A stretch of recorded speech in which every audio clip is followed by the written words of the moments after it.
It's an inland state in southwestern Nigeria with 30 local government areas.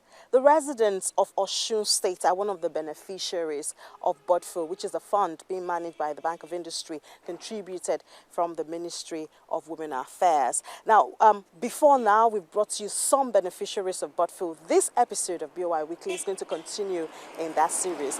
In Osun State, one of the things that have been considered is the availability and closeness of raw materials. So the business people here have really put a lot of thoughts into their business.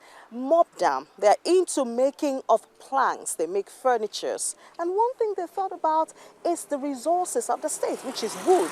So they are very close to their raw materials and they produce furniture for the people of Osun State and beyond.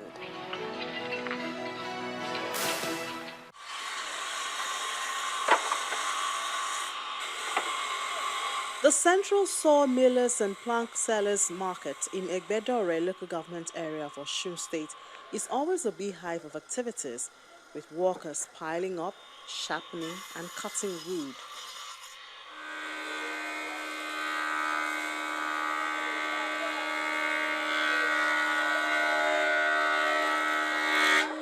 One of the stalls here is that of Mobdam Manufacturing Company, a client of the Bank of Industry. While they engage in the general activities dealing with getting the already cut down trees ready for furniture, they focus more on equipping schools, though not restricted to that alone, as they also produce wooden doors, frames and the likes. To stand out from competition, Mobdam gets involved with choosing its raw material from the beginning of the process. It's just because people are just in a hurry to make weight. So the wood the quality of wood we are using, it matters most. Wood in the forest must mature to some extent before you go and cut them. If you go and cut premature wood, the end result will not good. That's just it. So we are using matured wood, and we specialize in some quality wood such as melina in producing our furniture works. We use a eku, so that's another kind of wood. We use omo, the matured one, because we go for, by ourselves to select wood. We don't trust anybody to go and select wood for us. We go ourselves to select matured one. When we select them, we pack them to our company, because different wood, they are suitable for different purposes. So there are kinds of wood we use for door production. There are others we use for producing frames. We use some for producing desk and other kinds. So we get to them, such as we have like omo, we have iroko, we have eku, we have a lot more, just to mention a few. But no matter the intended purpose, there are some common production steps. We plane them. The first thing in the production process is planing. When we are talking about door production, we plane them. When we plane all the woods to size, we use a circular machine to cut them to size. After then, it determines on the measurement of what you want to produce. So after then, we take it to cross-cutting machine, we cut it. After then, we go on to the next line of production process. We sandpaper it. There's another machine over there. It's called a drilling machine. We drill it, we make panel for doors, and we couple everything. So we have our door produced. After the general steps to get the wood ready, measurement is the next priority.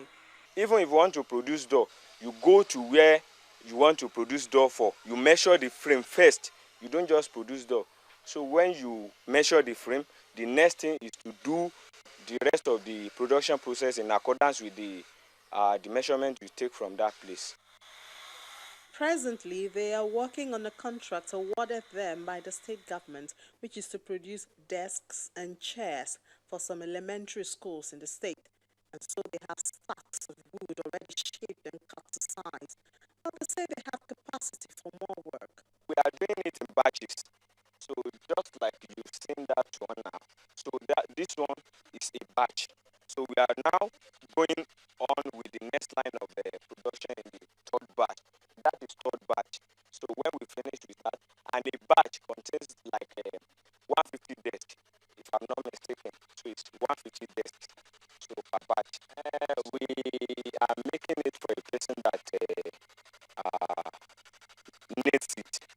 person needs it and comes to us that is in need of this, we negotiate and we are producing it for that person.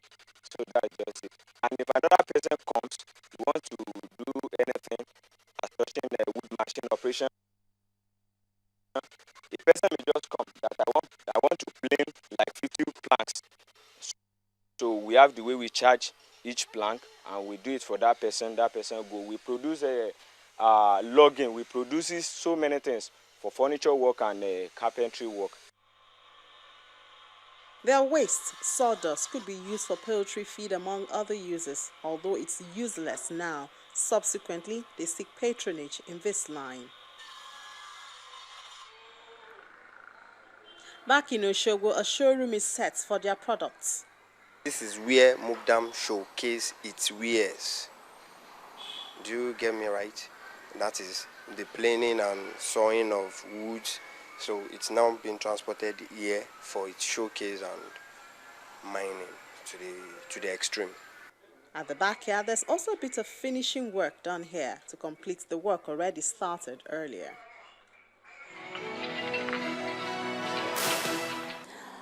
Still towing the same line of Mobdam, putting thoughtfulness into the line of business, Ibilade Babalola Nigeria Enterprises, they have also looked around and seen another resource of Osun State, which is palm trees. So they are into palm kernel oil processing. They get the fruits and then they process it. So even though things are not looking very bright at the moment, they are still in business.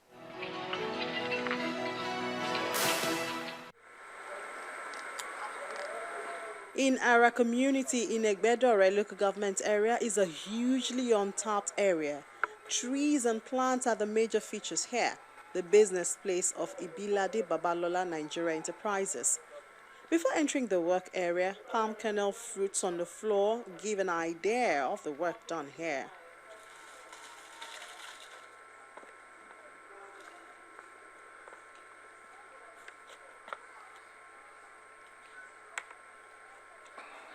They deal in production of palm kernel oil.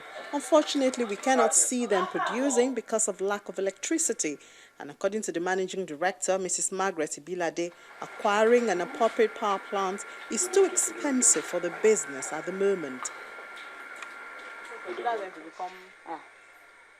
She, however, takes us through their process, which begins with the purchase of the fruit, which is easily accessible in our community, although at various prices at different points in time.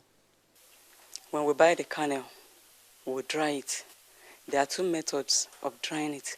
You can sun dry it if there is no light, and if there is light, to make work faster, you take it to the dryer that he has recorded. The dryer is there. We use electricity and firewood. So after drying it, we take it to the machine. We crush it. We allow it to settle down maybe for some hours, a day or more than that, so that we'll get accurate oil.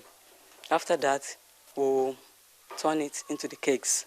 The remnants, we'll now take the remnants outside, pour it in the drum, then apply fire. We'll cook it very well. After cooking, we allow it to settle. After settling, then we'll remove the oil that is on top of it, add it to the one that we've already collected. Then the remaining sludge, then we'll pour it inside the sack. Allow it to, we tie it very well so that the water content will go away. Then the remaining one, which is sludge, we can give it to pigs. In the drums, there are different levels of refined oil. The one you saw that is white, it has reached a final stage. We've removed the sludge from it. But the one that is dark, we just crushed that one. We have to leave it for some hours to settle it. So after we allow it to settle, we'll remove the oil and take the remnant, as I've said before, out to cook. She tells us that there's always demand for palm kernel oil, and the challenge they have is meeting up with it. Well, the demand is very, very high, but the supply, we don't at times have the product to be supplied. So there is always demand, but the supply is a little bit. Why?